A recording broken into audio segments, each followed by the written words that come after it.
तो भैया केवल और केवल एक अहिल्या का उद्धार किया,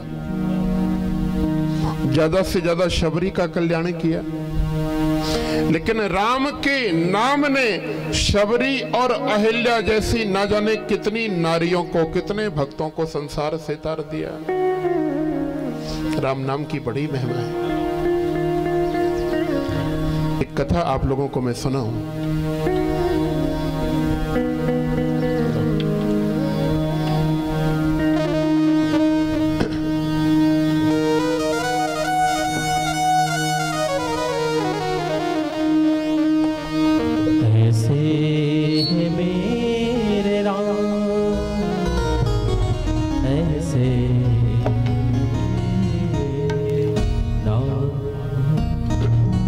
रामचंद्र भगवान की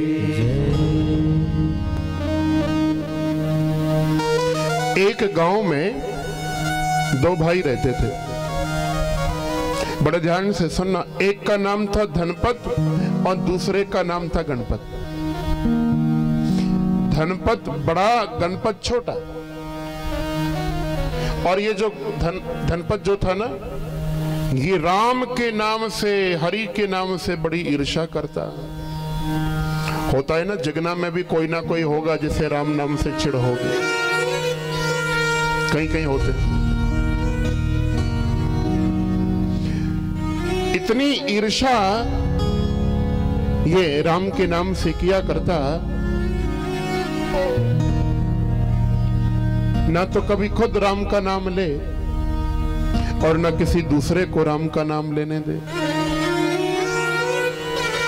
धनवान था, बलवान था, तो लोगों में इसका बड़ा भय, बड़ा डर था। इसके डर के कारण कोई राम नाम नहीं गाया करता।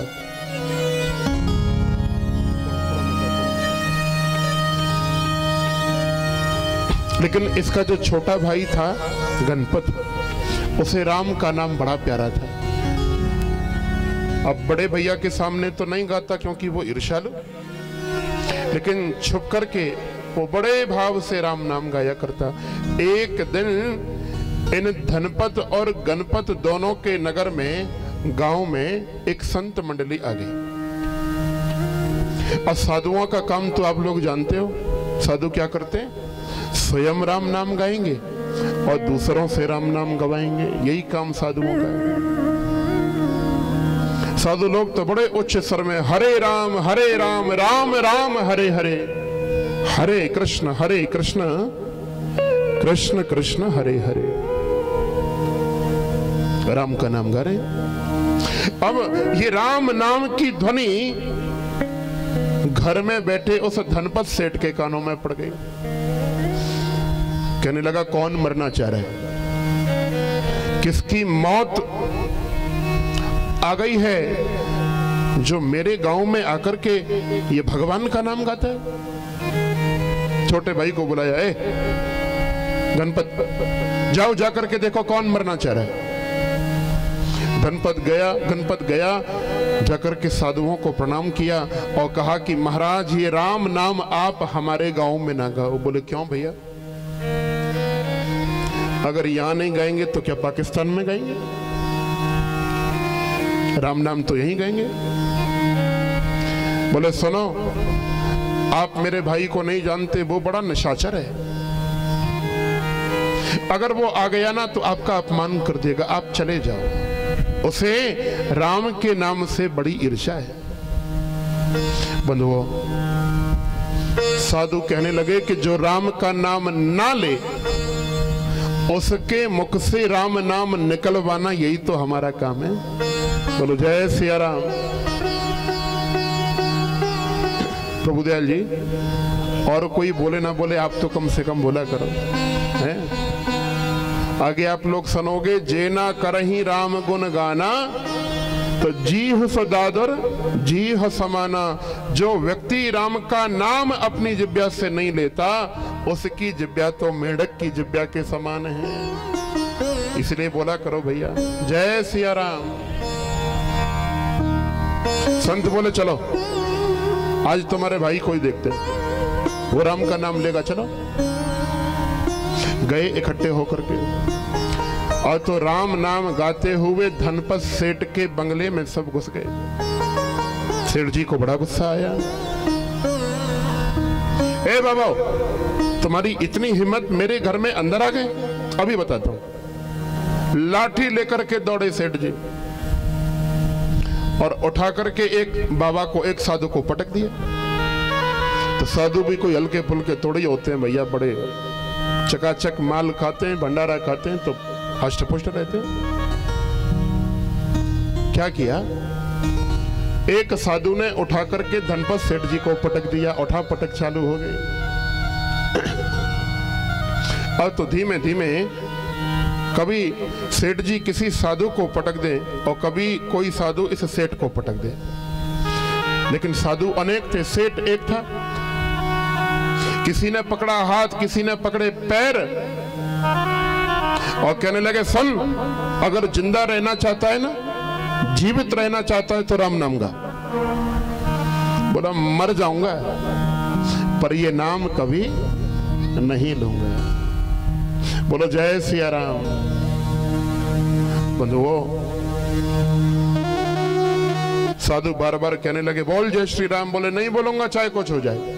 एक संत को ऐसा गुस्सा आया, उठा करके डंडा घुसेड़ दिया मुंह में और कहा कि अगर नहीं बोला तेने जय श्री राम तो ये डंडा तेरे हलक में घुसा दूंगा, तू मर जाएगा। लेकिन कहां बोलने वाला था भैया, गुस्सा आया और साधु ने जैसे ही वो डंडा इसके हलक में जोर से घुसाया तो मरते मरते भी कह गया कि नहीं बोलूंगा राम। क्या कह गया? नहीं बोलूंगा राम।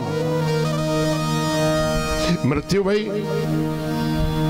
सबसे पहले पहुंचा यमपुरी, यमराज के नरक में। चित्रगुप्त ने खाता खोला। यमराज बोले, भाई देख करके बताओ इसने कितने पुण्य किए, कितने पाप किए, सारा हिसाब किताब करना है। खोल करके बही खाता जब चित्रगुप्त बैठे तो कहने लगे, बोले महाराज ये तो बड़ी विचित्र पापात्मा है। इसने सारे जीवन भर पाप ही पाप किए, लेकिन मरते समय अश्रद्धा में, कुभाव में ही इसके मुख से एक बार निकल गया राम। अब आप ही बताएं कि एक राम के नाम का इसे क्या फल दे दिया जाए। बंधुओं, अब यमराज को एक राम नाम की महिमा कहां मालूम थी। बोले भैया मैं तो नरकों का दंड देने वाला हूं, सत्कर्मों का, पुण्यों का फल तो देवराज इंद्र देते हैं। इंद्र के पास में गए। बड़े ध्यान से सुनना बंधुओं, जीवात्मा को, उस पापात्मा को लेकर के यमराज सीधे यमपुरी से, नरक से स्वर्ग आकर के पहुंचे।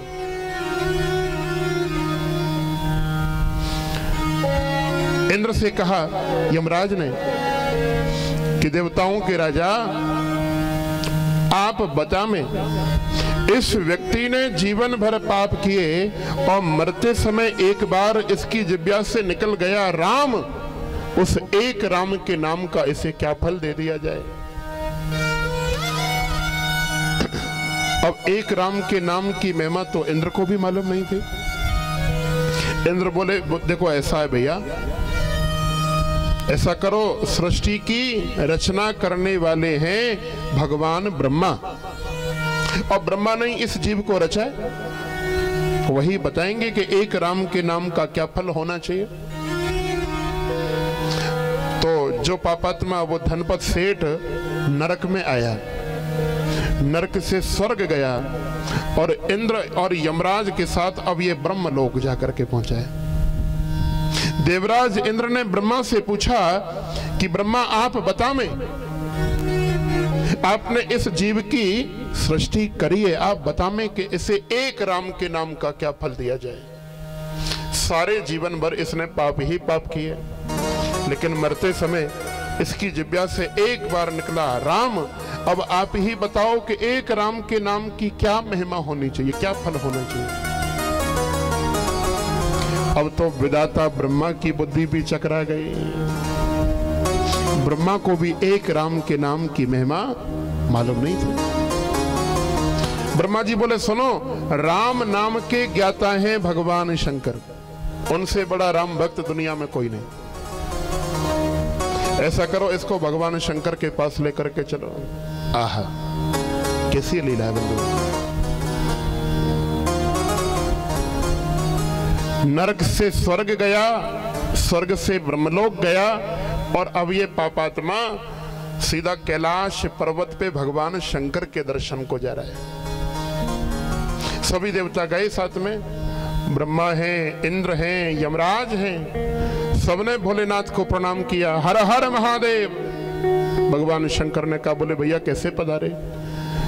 बोले आप राम नाम के सबसे बड़े ज्ञाता हो भोलेनाथ,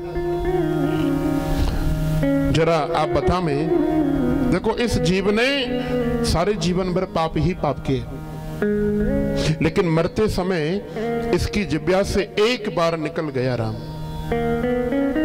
अब आपसे बड़ा तो कोई राम नाम का ज्ञाता, राम भक्त कोई है नहीं। आप बता में कि एक राम के नाम का इसे क्या फल दे दिया जाए। बंधुओं, अब भगवान शंकर भी चक्कर में पड़ गए। कहने लगे कि तुम्हें क्या बताऊं भैया, थोड़ी देर पहले आते ना तो राम नाम की महिमा तुम्हें जरूर बता देता, लेकिन अभी अभी मैंने भांग खा ली है, और अब भांग खा लेता हूं तो फिर राम नाम की याद नहीं रहती, फिर तो मेरे हृदय में राम बस जाते हैं। ऐसा करो ना, जिसका नाम लिया उसी के पास लेके चलो, वही बताएगा कि एक राम के नाम का फल क्या है। और तो एक तरफ कहार बने हैं शंकर भगवान, दूसरी तरफ ब्रह्मा, पीछे एक तरफ यमराज, दूसरी तरफ इंद्र, और पालकी में बिठा करके इस पापात्मा को साकेत धाम लेकर के पहुंचे। राम दरबार सजा हुआ है, मेरे श्री सीताराम भगवान सिंहासन पे बैठे। राम जी का दर्शन सबने किया। राघव ने पूछा, भाई सभी देवता एक साथ कैसे पधारे? ब्रह्मा जी बोले, प्रभु कुछ ना पूछो, ये बहुत बड़ा पापी है, बहुत बड़े बड़े पाप इसने अपने जीवन में किए, लेकिन मरते समय इसकी जिब्या से कुभाव में, अश्रद्धा में एक बार निकल गया राम। अब आप ही बताएं कि उस एक राम के नाम का फल इसे क्या दे दिया जाए। बंधुओं, मेरे राम बड़े मुस्कुराए और मंद मंद मुस्कान के साथ राघव कहने लगे, भैया ये मरने के बाद नरक गया, नरक से स्वर्ग आया, स्वर्ग से ब्रह्मलोक गया, ब्रह्मलोक से कैलाश गया, और कैलाश पर भी नहीं टिका, ये सीधा मेरे चरणों में आ गया, और राम नाम का फल इसे और क्या प्राप्त होगा। यही तो राम नाम का फल है, सब कुछ छोड़ करके इसे मेरी प्राप्ति हो गई। तो राम नाम की ऐसी महिमा है भैया। बोलो जय सिया राम।